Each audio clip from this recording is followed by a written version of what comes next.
Welcome to your role as a disaster management specialist. Your mission: address the UAE's waterlogging crisis. Extreme rainfall has caused severe flooding. You'll assess flood-prone areas, analyze climate factors, and provide real-time solutions. The Landsat-9 satellite images reveal the UAE's landscape before and after the floods that occurred on April 16, 2024. Use the slider to compare how the land looked before and after the floods. Let's begin your quest number 1. Identify the areas that are most vulnerable to waterlogging. Each region has been impacted differently due to urbanization and infrastructure challenges. Use the map to hover over cities to analyze their flooding severity. As you can see, Jebel Ali faced extreme waterlogging due to high urbanization, which blocked natural drainage and overwhelmed the infrastructure, making it vulnerable to flooding during heavy rain. While areas like Dubai Investment Park experience lighter rainfall and face less water damage, now based on the map, it's your job to decide which areas need immediate attention and which require long-term planning.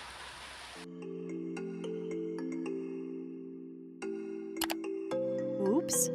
Focusing on areas with light rainfall won't solve the issue. The real problem is in the flood-prone zones. Prioritize those areas to keep the city safe from water damage. Great choice. Focusing on Jebel Ali is critical. Its dense urban areas have been hit the hardest by flooding. Now, let's plan the next steps for disaster mitigation. Remember, you can also volunteer to assist in rescue operations or call the National Emergency Crisis and Disaster Management Authority.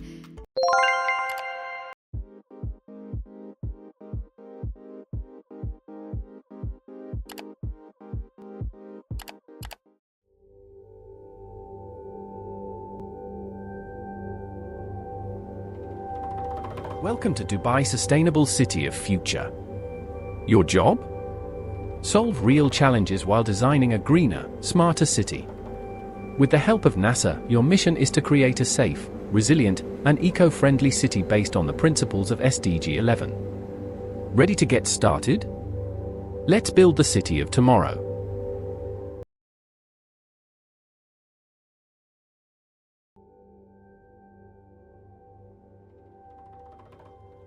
Welcome to the world of urban planning. Today, you're not just a player, you're the master urban planner. Here, you'll learn how cities can thrive while protecting our planet. Every decision you make shapes the future of this city's environment, economy, and people. So, what is a sustainable city, you ask? Well, it's a city that meets its people's needs today without harming future generations' ability to live here. It's about balancing growth with responsibility, and now you're in charge of building the next chapter of this city. In this game, you'll face real-life scenarios, quests that urban planners around the world tackle every day. Every choice matters, from choosing the perfect plot of land to designing sustainable buildings, roads, and even energy systems. Ready to get started?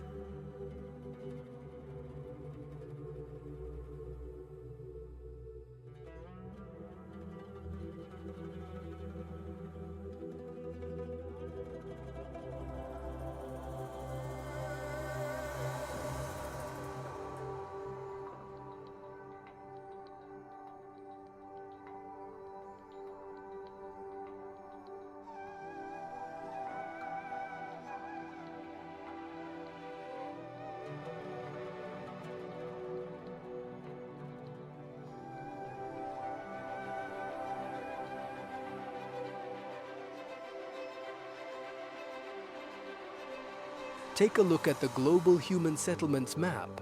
This powerful dataset shows how human settlements, both urban and rural, are distributed across the UAE.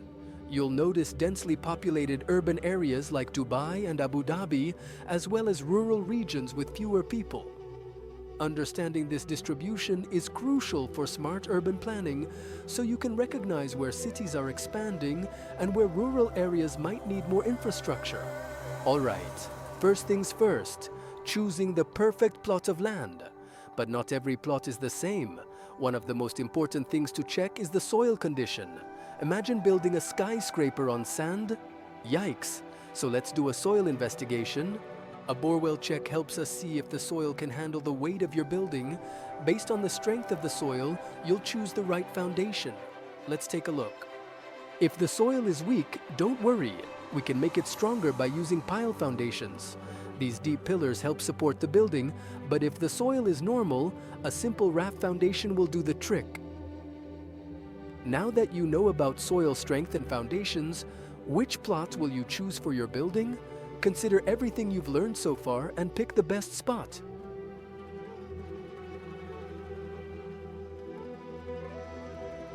Great choice! With the right foundation, your building will be strong, safe, and, of course, sustainable. But don't get too comfortable just yet. There's more to consider than just the soil.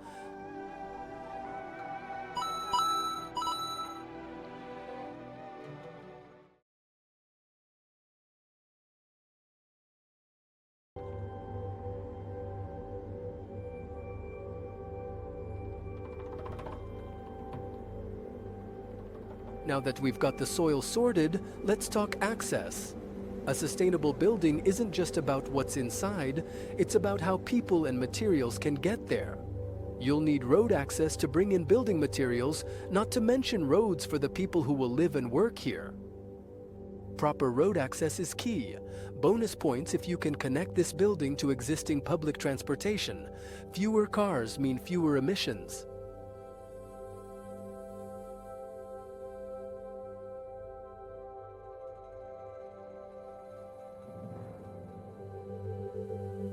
Let's take a look at the time series dataset showing land use and land cover maps 2050, showing how urbanization has transformed the landscape. Areas once filled with trees, water, and crops have shifted to buildings and roads. This shift impacts ecosystems, revealing the trade-offs of growth. Now, based on everything you've learned, it's time to choose the perfect plot with the right road access for your building.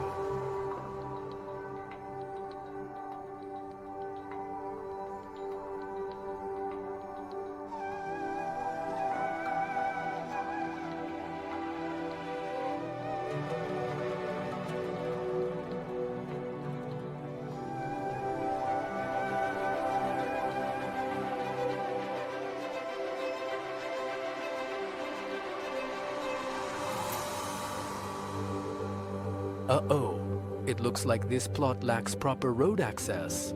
Without it, delivering materials and ensuring smooth transportation for future residents will be a challenge. Roads are the lifelines of any development. Remember, sustainability isn't just about the building, but how people and resources move in and out. Try again, and this time, let's find a spot with better connectivity.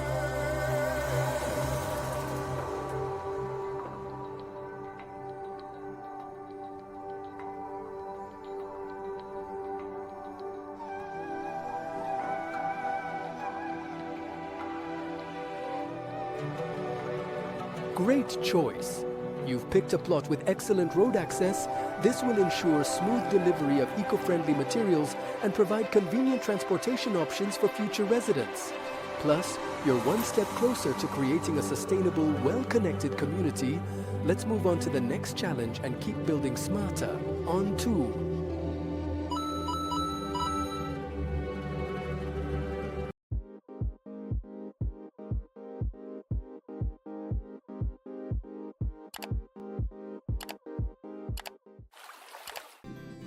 This is a fish. Some fish are wild, which means a fisherman caught them out of the ocean. Other fish are farmed, which means they were raised in an enclosed aquaculture system, like a cow farm, but in the water. And there are endless fish in the sea, right? Wrong. Let's start with the wild ones. Wild fish are being caught in a way that cannot last.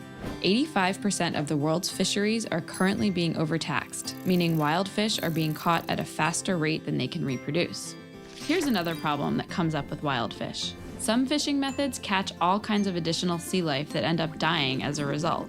This is called bycatch. For instance, trawls get dragged along the ocean floor, disrupting the ecosystem and catching sea turtles and unwanted fish. long lines snag tons of innocent bycatch as well. These methods are definitely not sustainable. A wild fish is sustainable if it's caught in a way that doesn't threaten the long-term survival of its species or the ecosystem it's a part of. Hook and line fishing, harpooning, and some uses of traps are often more sustainable methods of catching fish. With these methods, bycatch is minimal and unwanted fish can be released. Okay, so now let's talk about fish farms. Seems like they're happy places, right? Well, not always. Some farmed-raised fish are from poorly run fish farms. They pollute the oceans with their waste. They also risk releasing their fish into the wild, and since farm fish are often genetically different from wild fish, this can change the wild populations and upset the natural ecosystem. A sustainable farm is careful about keeping their fish separate from wild populations, what they feed their fish, and what they're putting in the ocean.